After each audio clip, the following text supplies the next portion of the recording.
Every morning, I walked outside and froze. There it was again. Karen's SUV, planted smack in the middle of my field, blocking hours of work I'd poured into my land. Notices from the HOA piled up, threatening fines I couldn't afford. But this wasn't about money, it was about control. Every polite request was ignored, every warning met with passive, aggressive smirks. And just when I thought I'd hit my limit, an idea so ridiculous, so over the top, struck me.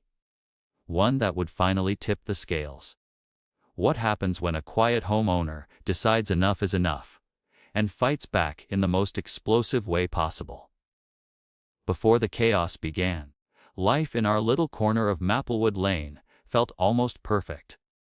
Mornings smelled of fresh, cut grass, the sun glinting off neatly painted fences. My field, just behind the house, was my sanctuary. A small plot where I could experiment with crops, tinker with machinery, and escape the hum of work emails. Neighbors waved as they passed, and for the most part, things were quiet, predictable, and peaceful.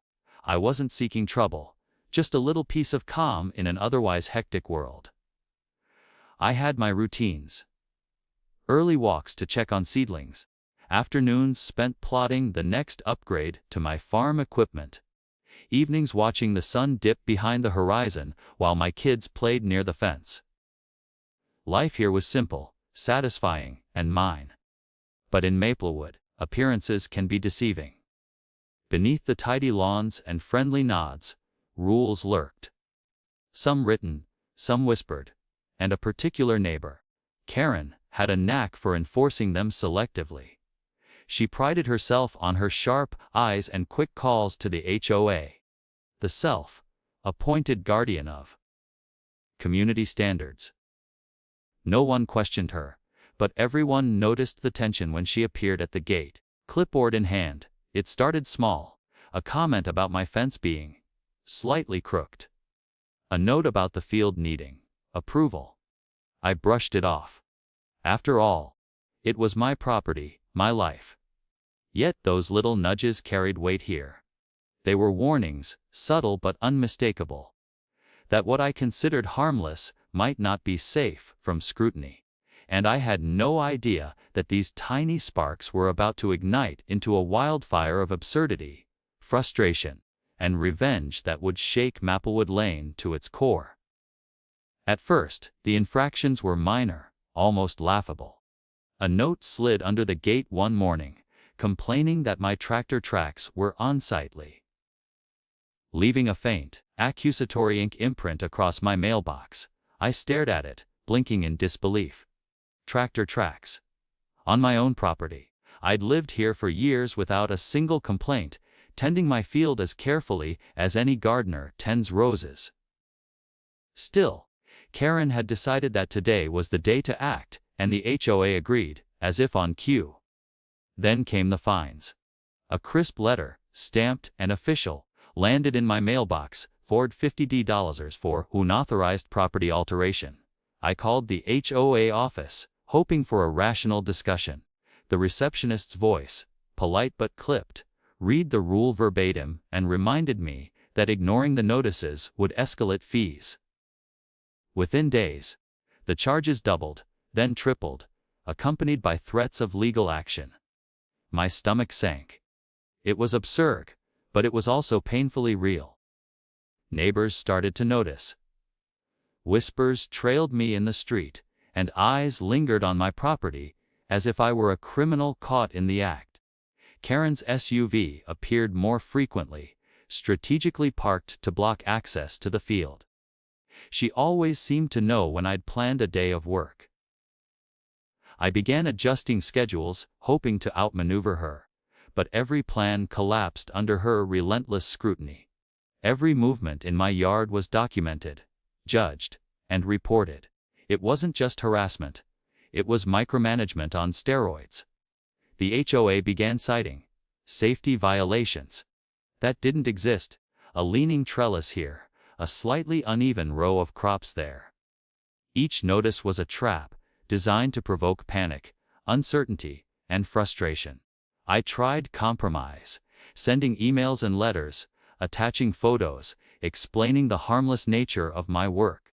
Each response from the HOA was a form letter, rigid, cold, and devoid of reason. It felt like shouting into a void. Then, things took a darker turn. One morning, I arrived to find the gate to my field chained shut. A sign taped to the fence read, "Access prohibited until further notice. HOA violation pending." My heart pounded. This was no longer about rules, it was a power play. A deliberate attempt to assert dominance. I couldn't even begin to farm. And every neighbor passing by seemed to smirk, as though enjoying the spectacle of my frustration. Determined not to yield, I began documenting everything. Pictures of tracks, timestamps of notices, videos of Karen's SUV strategically blocking entrances. I researched HOA bylaws, combed through legal codes, and discovered a web of loopholes and inconsistencies that made my head spin. The rules that were supposed to govern fairly were twisted to punish selectively. And the more I learned, the angrier I became. But anger alone wouldn't fix this. I needed a plan, one that would assert my rights while addressing the absurdity head on. My first attempts at negotiation were met with more resistance. The HOA scheduled surprise inspections, sometimes 2 in a single week. Karen appeared uninvited at community meetings, loudly questioning my compliance. In front of everyone. My neighbors watched, whispering as I tried to explain that I'd followed every guideline, yet it didn't matter. Public perception was shifting. The spectacle was being framed as my fault, even though I'd done nothing wrong. One night, after another frustrating meeting, I sat in the dim glow of my workshop, staring at my field. The tools, the machinery, the half-finished irrigation setup, all blocked, all rendered useless by a combination of petty rules and one neighbor's obsession with control. I realized that the only way forward was to embrace the absurdity, to match it with something equally dramatic. But how could a single homeowner, up against a network of rules and a neighbor who seemed to thrive on interference, fight back without losing control entirely? Then, a spark, a ridiculous, brilliant idea that seemed to come from the very chaos itself. If Karen wanted to turn my life into a circus, maybe it was time I became the ringleader. But before I could act, I had to be sure. I researched regulations, calculated risks, and drafted the preliminary plans. Every angle had to be covered, one mistake, one oversight, and I would not only face fines but legal consequences. The stakes were enormous, but the injustice was worse. Just as the tension reached a boiling point, the HOA delivered another bombshell.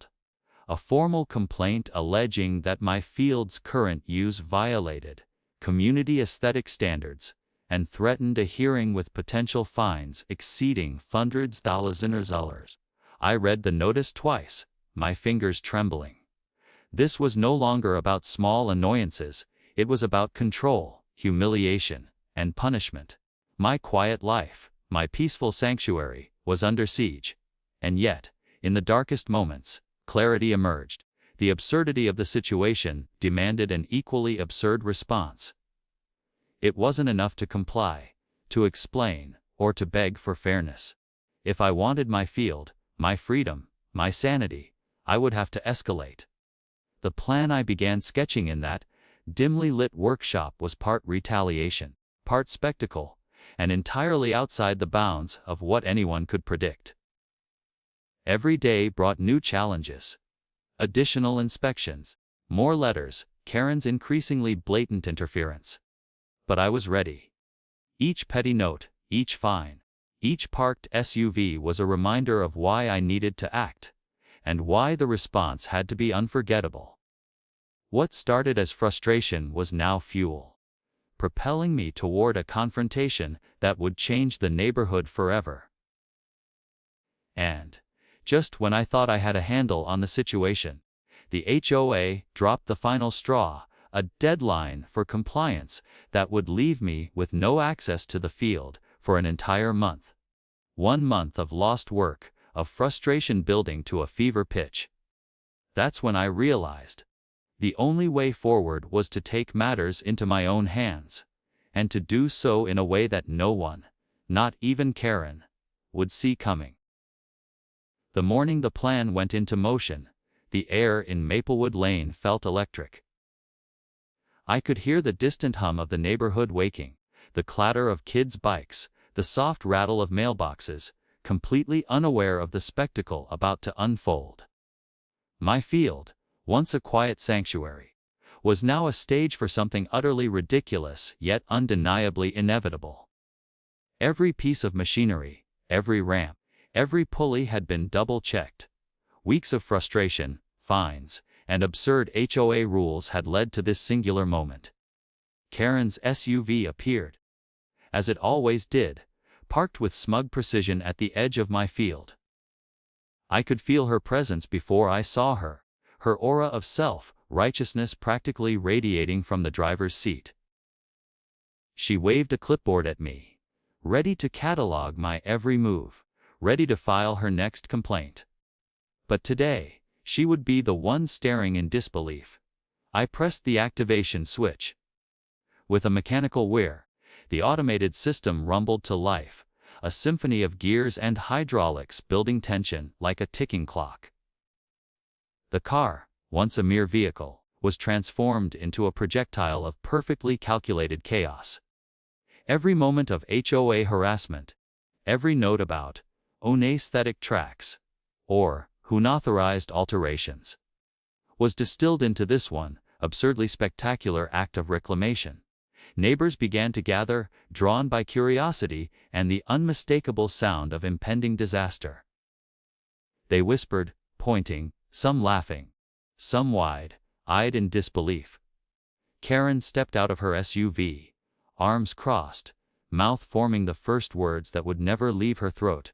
The car lifted, poised like a slingshot loaded with years of petty grievances, a symbol of both frustration and ingenuity. And then it flew. Time seemed to slow. The car arsed through the air, a perfect parabola of engineered rebellion, landing carefully, astonishingly, far enough to clear the field and block the path Karen had claimed as her domain. Her jaw dropped. Her clipboard wavered, then fell. The neighborhood gasped, some cheering silently, some snapping photos. Karen's authority, built on minutiae and intimidation, crumbled in a single, unbelievable moment. It wasn't just the car, it was the message. Every fine, every intrusive inspection, every passive-aggressive note culminated in this exact instant. I stood on my field, heart pounding, watching a woman who had wielded power with impunity falter under the weight of absurdity turned against her.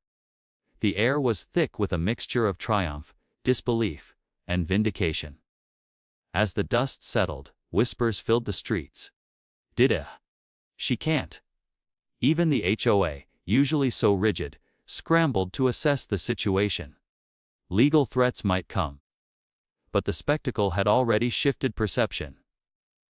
For the first time, the community saw not a compliant, meek homeowner but someone who had turned frustration into ingenuity, absurdity into empowerment. Karen, red-faced and flustered, retreated to her SUV, muttering into her phone. The message was clear: control could no longer be exerted through fear alone. I had taken back not just my field, but my sense of agency, my right to exist on my own property without constant harassment.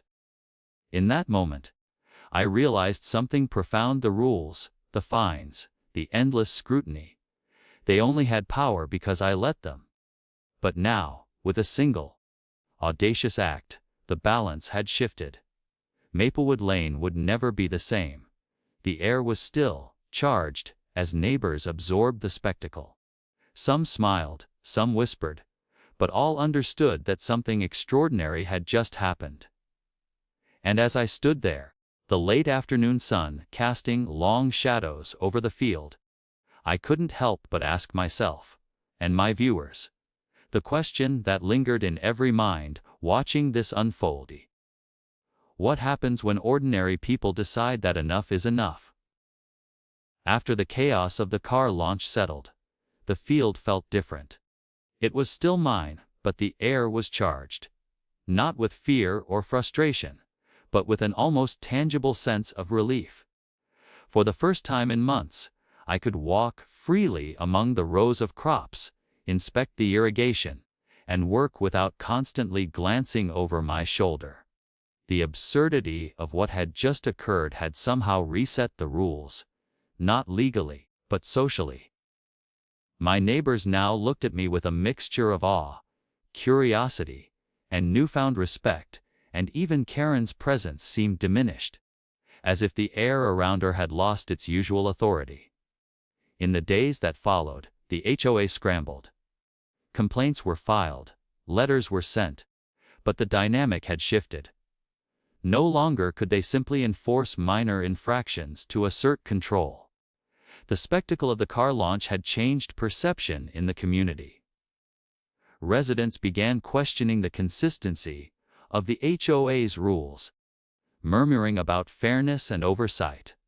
Some even came to me privately, apologizing for siding with Karen, acknowledging that perhaps the scrutiny had gone too far. It was surreal, watching neighbors who had once avoided eye contact now pause to smile and nod. Karen, predictably, doubled down at first. She filed formal complaints, attempted to rally support, and even suggested mediation meetings. But each attempt felt hollow. Her authority had been undermined in the most public and undeniable way possible. Watching her flounder, arms gesturing, voice rising, but unable to regain control, was a mix of vindication and, strangely, pity. She had spent months building her own fortress of petty power, only to see it crumble in a single, improbable afternoon. I also took steps to safeguard the field, for the long term. I researched HOA bylaws and municipal codes, documenting every interaction meticulously. Any future infractions would now be met with an evidence-backed defense. I improved the automated system, not for retaliation, but as a safeguard, a reminder that boundaries could be defended creatively, if necessary. It was no longer about proving a point, it was about ensuring my rights and sanity were protected. The community, too, began to shift. Conversations over fences and in local cafes started to center on fairness, not compliance. People spoke more openly about the absurdity of some HOA rules, sharing stories of fines for trivial infractions or inspections for things that didn't matter. Slowly, a culture of questioning authority emerged, not rebellious in a chaotic sense, but cautious, thoughtful, and increasingly assertive.